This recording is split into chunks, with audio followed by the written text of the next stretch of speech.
Hi, my name is Amaya Aiken, and my protein and mutation is KRAS-G12C, which is also known as Kirsten-Rack sarcoma virus. So KRAS is a member of the RAS family and is heavily involved in the regulation of cell division. KRAS sends signals pathways that are responsible for the cell proliferation, which is the cell growth and division, proliferation, and gaining specialized functions, and the cell's survival. So its main purpose is to send the signals to the nucleus and give them the transcribed gene to basically do cell division, have the cell mature, grow, everything like that.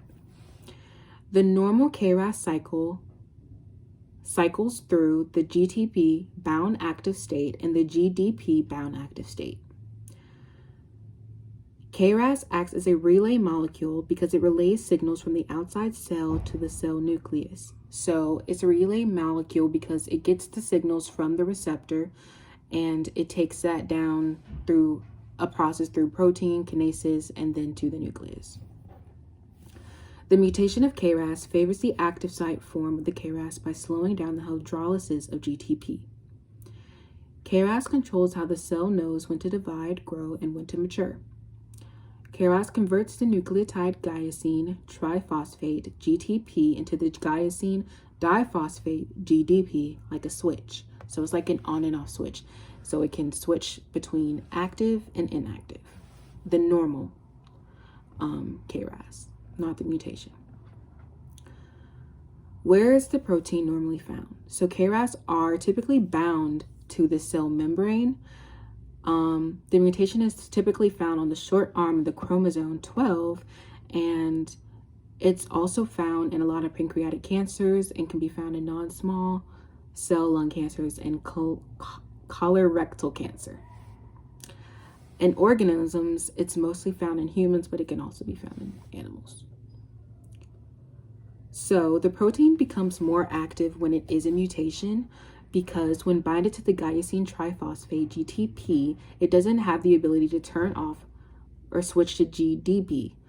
So it proliferates uncontrollably and increases the strength. So when it is a mutation, it can't switch from inactive to active. It can only be active.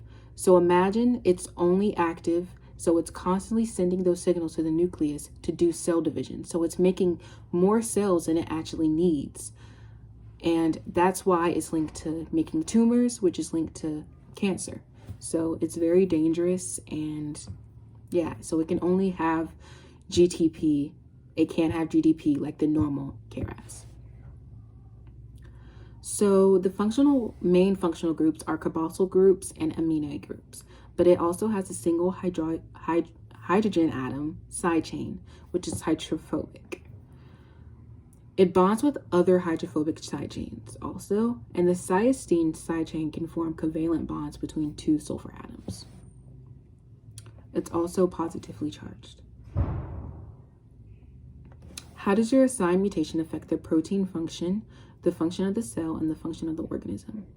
So it increases the strength of the signals, so it proliferates uncontrollably in the amino acid sequence.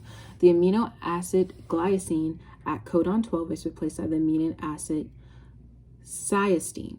So the mutation there is that instead of having the glycine on codon 12, it's replaced with the cysteine. So that is why there is a mutation. It's linked to that. This affects the mutated protein function only by amplifying the signal proteins. It leads to these mutated cells having oncogenesis and making them cancerous.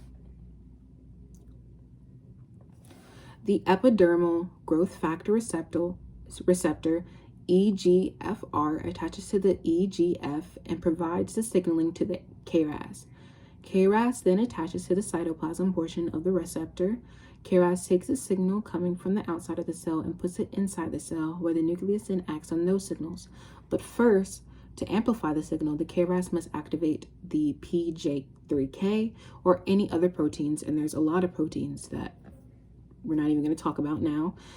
But then the PJ3K activates the kinases, which becomes activated and goes to the nucleus, to the transcription factor, and transcribes the gene.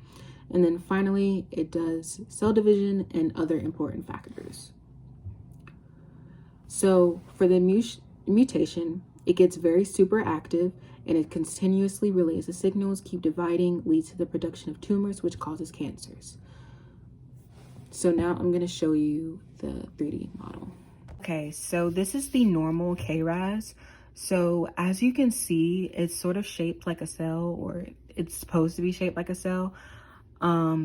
This is the cytoplasm. So as you can see, it's inside the cytoplasm. So it's within the cell. It's not outside the cell. The only thing that's outside of the cell is the receptor. And this is just the signals from the receptor that is signaling to the KRAS and activating it and telling it to sig the signals to the nucleus. So this pink pom-pom represents the GTP, which activates the KRASs.